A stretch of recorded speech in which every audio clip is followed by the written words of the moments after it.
Hi, everyone, and welcome to Positive Behavior Supports in the Classroom. I'm really looking forward to spending the next 5 weeks with you as we explore how to support student behavior in ways that are proactive, protective, inclusive, and most importantly, positive. To kick things off, I want to start off with a deceptively simple question. What is behavior?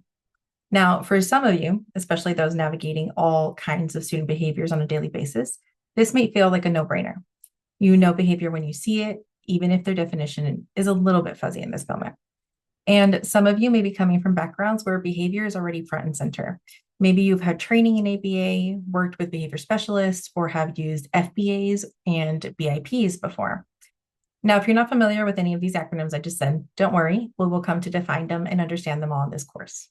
A quick caveat before we move on. If you just heard me throw out those terms like FBA and BIP and you find yourself going, what does that mean? You're not alone. And that little pause that you may have felt, I want you to remember that feeling. Because here's the thing, education is full of acronyms. And special education, it's like we're speaking in code half the time. A lot of us will fall into the habit of using acronyms all the time. And while it might feel efficient and actually be efficient for us, it can actually create barriers when we're working with colleagues, families, even new team members who may not be in the know yet. If someone doesn't understand what an acronym stands for, it can make it harder for them to participate, to feel comfortable asking questions, or to collaborate fully. I challenge you now to say the full term the first few times that you use it with any group of people, especially when we're working with folks who may not be familiar with all the lingo. It's a small habit, but it makes a big difference. So here's the thing I want us to zoom in on during this very first segment. How we define behavior impacts how we respond to it. And what we believe about student behavior, well, that influences every single decision we make to support students in the classroom. So before we jump into strategies or tools, we're going to take a minute to slow down and unpack some of the big ideas behind behavior. At its most basic level, behavior is anything that a person does that can be observed and measured. In special education, and really education as a whole, that's where we begin when we talk about behavior. When we say observed and measured, we're talking about things like walking, sitting, shouting, raising your hand, tapping a pencil, smiling, looking away, putting your head down. These are all things we can see, and we can track how often and when they happen. That's what we mean by measuring behavior. We're collecting information about something that's actually happening.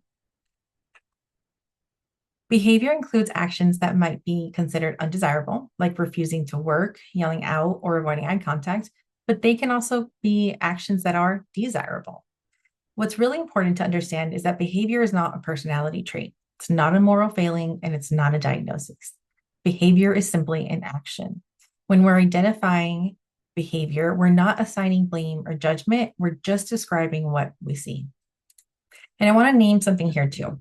When you're dealing with student behavior, it can feel personal. I have myself felt this many times.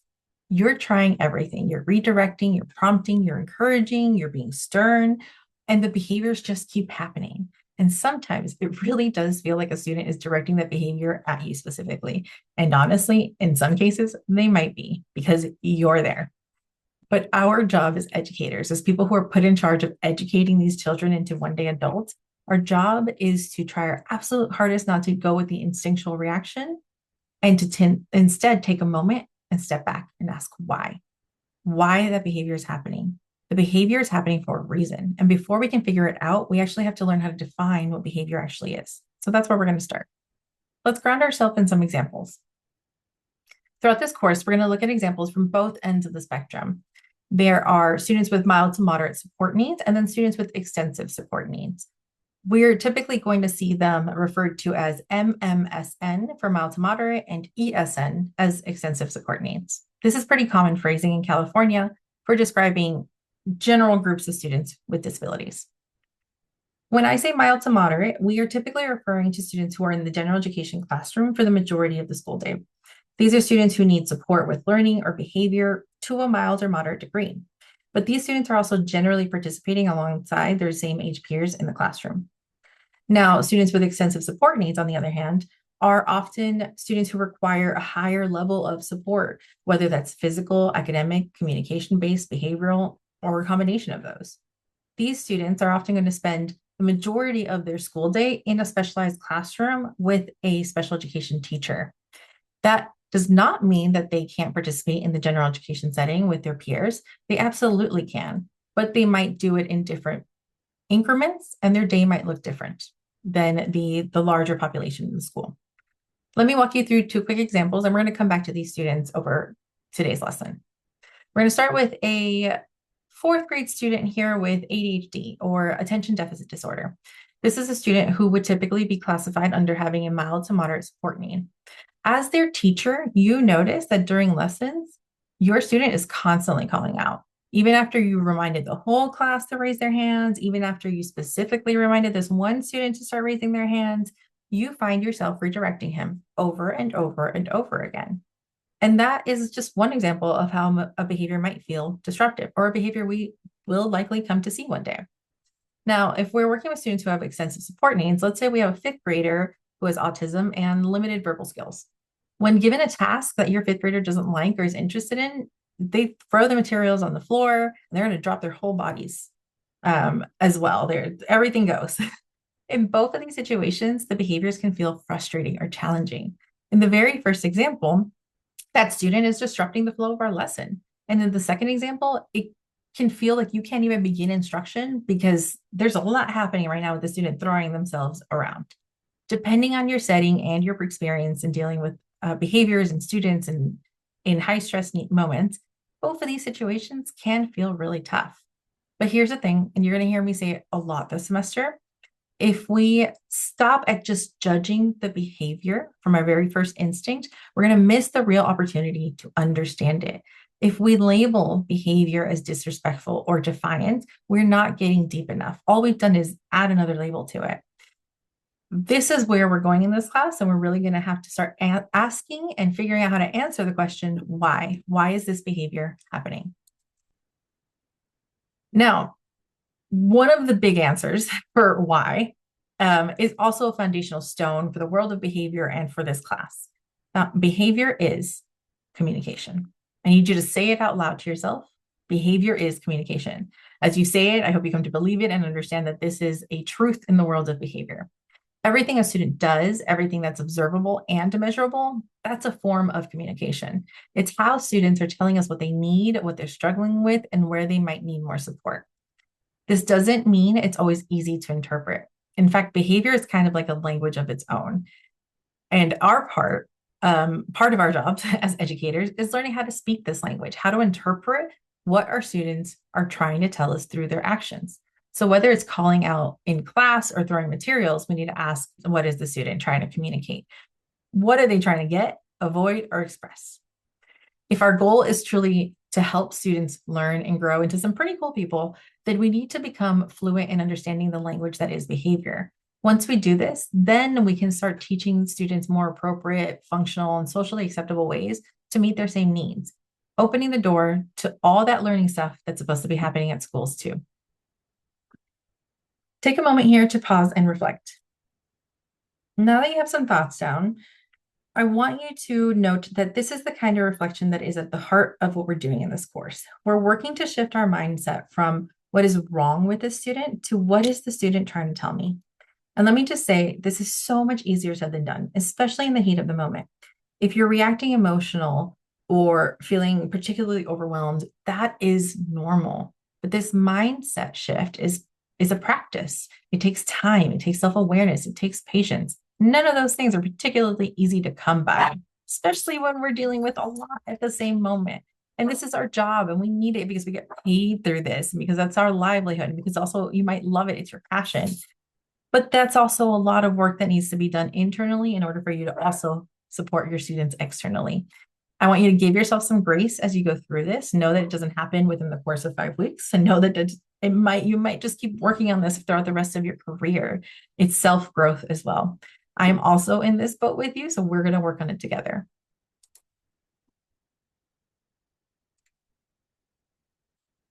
All right, so we've talked about what behavior is. It's observable, it's measurable, and it's a form of communication. Now let's talk about what influences behavior, because behavior isn't random. It doesn't happen in a vacuum, and there's always a reason behind it. This slide here is going to show us just a few of the major factors that can shape behavior. We're going to start with environmental factors. Environmental factors includes the physical space of a setup the physical setup of the space, the noise level, and any sensory input. Think of an elementary school classroom. It is beautifully decorated, full of bright colors and posters and charts and flexible seating and lots of visual input. It may look absolutely beautiful and engaging for so many students in that classroom, but for some others, the amount of visual input there might be overwhelming. It might be overstimulating, and that student may not know how to deal with being overwhelmed and overstimulated when they come into a classroom, and that might show up in their behavior in that classroom. They also may not know how to tell you that that's what's bothering them. They may not recognize it themselves. Environment also includes routines and expectations. If there's no clear structure during transition times, let's say from math to PE or from English to lunch, students might act out simply because they're unsure of what to do. The more predictable and consistent the routine, the less likely these challenging behaviors are going to pop up. Next, we have instructional factors. And this is about how we're delivering content. Is the task too hard? Is it too easy? Are the directions clear? Is the pace appropriate? Let's say you just taught a new concept and you hand out a worksheet for students, and it turns out you actually printed the wrong worksheets. You printed the worksheets for Friday's lesson, but you need the worksheets for today, Tuesday. And you didn't catch it on time, and you only really become aware of it after they've all been handed out. And there's suddenly some commotion that you didn't expect within the classroom. And you turn around and you're going to see that a few students looked at the worksheet and were like, I don't know what this is saying, put their head down, started talking to each other. It's over for them. They're not working on this. Other students really want to give it a shot and are just thinking maybe they don't understand something. So they're going to keep raising their hands and they're going to keep asking for your help and saying, Mister, I need help. And you're going to be pulled in many different directions while you're trying to figure out what's happening. And then you look around and there's some kids who are just like running through it. And it's one of two things. Either they know how to do the work, or they just want to be done with this so you don't bother them anymore. And they turn something in. Both, and maybe another option, completely plausible.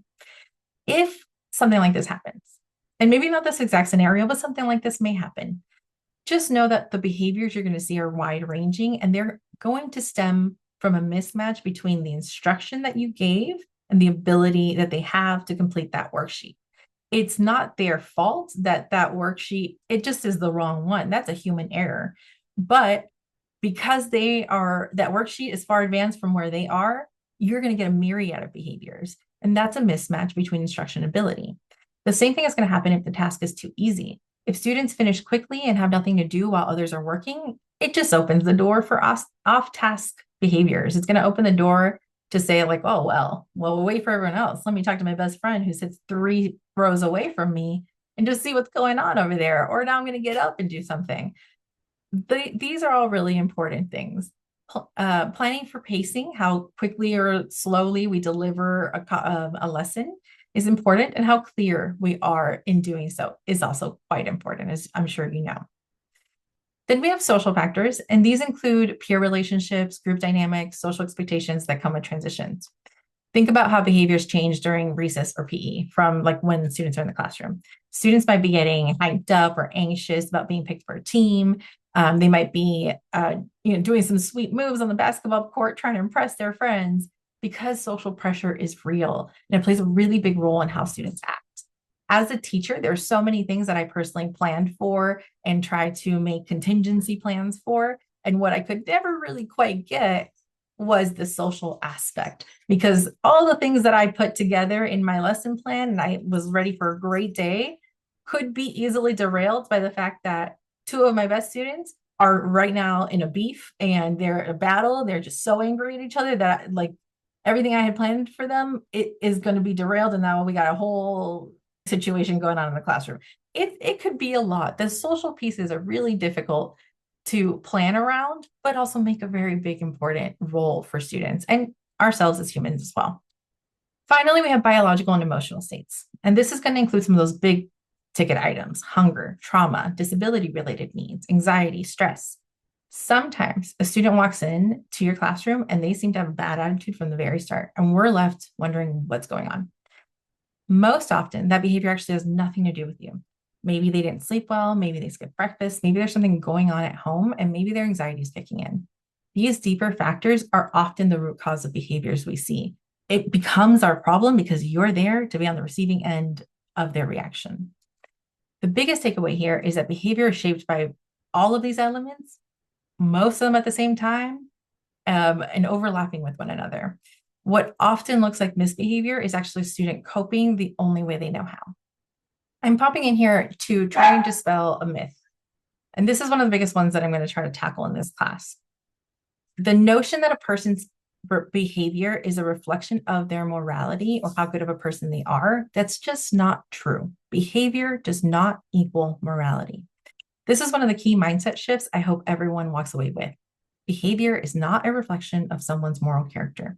If you've worked with students for any length of time, you've probably started to notice this too. So here's an example of a real life thing that's happened to me. I had a student in a high school that I taught. Her name was Jamie, and Jamie was acting out because they were kicked out of their friend group chat the night before. And it's a big deal, right? To say that Jamie is upset is to minimize the severity of that situation. Now, this isn't the first time that Jamie acted like this in my classroom. Their friend group drama often happened at night, and it carried over into first period science, which, lucky me, that's the class I was in or teaching at the time. I made the grave error of saying, "Good morning, Jamie. Please put your phone away before that bell rings," because the rule in my classroom at that time was if the bell rings and I see a phone, I got to take it away. In return, I get called a name. I have my intelligence insulted. I'm on the end of a teenage death stare. And I just want you to take a moment here. Imagine how you would feel if this was your student in your classroom and you're on the receiving end of Jamie's behavior. Granted, I don't think Jamie's reaction was warranted. I didn't deserve the response. I don't think anybody deserves that kind of treatment in general. The hard part that's also true is that just because Jamie was acting like a jerk, it does not actually make them a bad kid. It doesn't make them a bad student. It doesn't make them a bad person. It doesn't make them any less deserving of me as a teacher, of their experience as a learner. The way that they reacted is a response to whatever it was that they were feeling in that moment. It had nothing to do with me. And that's also the really hard part. Too often, we describe students using labels like bad, manipulative, disrespectful, or lazy. And those labels, they're value judgments. They don't help us understand the student or support them. In fact, they do the opposite. They close the door to empathy and curiosity. Even more concerning is that those labels are not applied equally among students. Research and experience shows us that students with disabilities, students of color, students from marginalized communities are disproportionately described in this way as bad, manipulative, disrespectful, lazy students. When a student doesn't fit this dominant norm, whether that's culturally, linguistically, behaviorally, they are much more likely to be labeled in negative ways. So we have to be intentional here. We have to move away from the idea that behavior reflects some kind of internal moral compass, because it does not. What we know for sure is that behavior does not equal morality, and that behavior is communication. Our job is to try to understand what the student is trying to tell us, not judge who they are. As we go through this course, I want us all to practice being conscious of the language we use to describe students and their behavior. Trying to take a third-party objective language perspective or practice is actually going to be more helpful to you than directly imposing your judgment or feelings onto a situation. That shift away from judgment towards understanding, it's at the heart of what we're learning here. All right, let's revisit those examples we talked about earlier, but this time with a little bit more focus on how to reframe some of that behavior. We're going to start with the student who has the mild moderate support needs. It's Allie, a fourth grader with ADHD, who frequently gets up and paces the room. And you notice that this is happening a lot as a teacher. Now, your typical reaction might be that the student is just non-compliant, right? They're not doing what they're supposed to be doing. They're not listening to whatever instructions you gave them to do. Instead of judging, we're going to try to reframe it and take a step back and look at the whole picture. In doing that, we might be able to say that Allie is engaging with the lesson to some degree, but she's struggling with impulse control. Because when we looked a little bit deeper into exactly what's happening in that moment, we see that Allie is does one problem in her worksheet and gets up and does a little lap and then comes around. And yeah, she had to be redirected to come around, but she comes back and she does two more problems. and stands up and is like moving around her desk, but also still trying to work at the same time. This is something that behavior that we might see for students who have ADHD or some other kind of impulse related support area. But by taking that step back, we get a better picture of what the student is and isn't doing and how to then begin addressing that. Again, taking a third party bird's eye view of the situation does a world of good when we're trying to understand what's happening, and it can clear things up if our goal is truly to understand and support. Now let's look at the example for a student with extensive support needs. We'll call him Lewis. He's a non-speaking fifth grader with autism who often bites his hands during transition. And those of you who may not be as aware of students with sensory needs, this is not an uncommon behavior, especially for students who have more significant support needs. A teacher might initially feel concerned and they're not sure how to respond to someone kind of like biting on themselves. We're going to take a moment and pause to reframe this. What we find if we take that step back is that there could be a myriad of reasons for why Lewis is engaging in this behavior. Maybe the task or transition itself is overwhelming. Maybe Lewis doesn't yet have a way to express the need for a break when they're feeling anxious. Maybe there isn't a good support system in place to help him regulate during transition moments. And we definitely don't want a student to hurt themselves. We want to prevent any harm. By taking that step back, we're able to better understand potential reasons for why that student is engaging in those behaviors. Let's do a quick pause and check and let me know if you think the following are behaviors. Let's see how you did. Rolling your eyes. Yes, this is a behavior. We can see it, we know it happens in real time, and we can measure how often it occurs. If a student rolls their eyes and we see this, that's a behavior. Refusing to do a worksheet. Yes, but with a little star asterisk caveat here. You might see this behavior occur when a student is pushing the worksheet away. They just never start despite getting prompts. It's observable and it can be measured if we know exactly what we're looking for. So if we know that if a student is pushing their worksheets away, that is a sign of refusing to do a worksheet, then yeah, that's a behavior that is observable. We can then measure it and see how many times it's happening, how long the refusal lasts. We can look into that a little bit more. Being disrespectful. No, that's not a behavior. That's actually an interpretation of a behavior. What specifically happened that made you think the student was being disrespectful? Did they raise their voice? Did they walk away while you were talking? Those are actually actions that we can describe, raising your voice, walking away. But I can't quite describe being disrespectful without having to break it down into multiple concepts. Laughing loudly during a lesson. Yes, that's a behavior. You can hear it, you can track when it happens. Getting frustrated. Not quite. Frustration is a feeling. What we want to identify is how that frustration shows up. Did the student put their head down? Did they slam their pencil, flip over their desk? Again, those other ways that frustration shows up, those are behaviors. Just saying frustrated is not a behavior. Being lazy. No, that's a judgment. It's not a behavior. If you think the student is lazy, you're going to have to do the same thing and ask yourself, what is the student doing or not doing that makes me think this? Lazy is your interpretation and it adds bias to your observations of the actual behavior.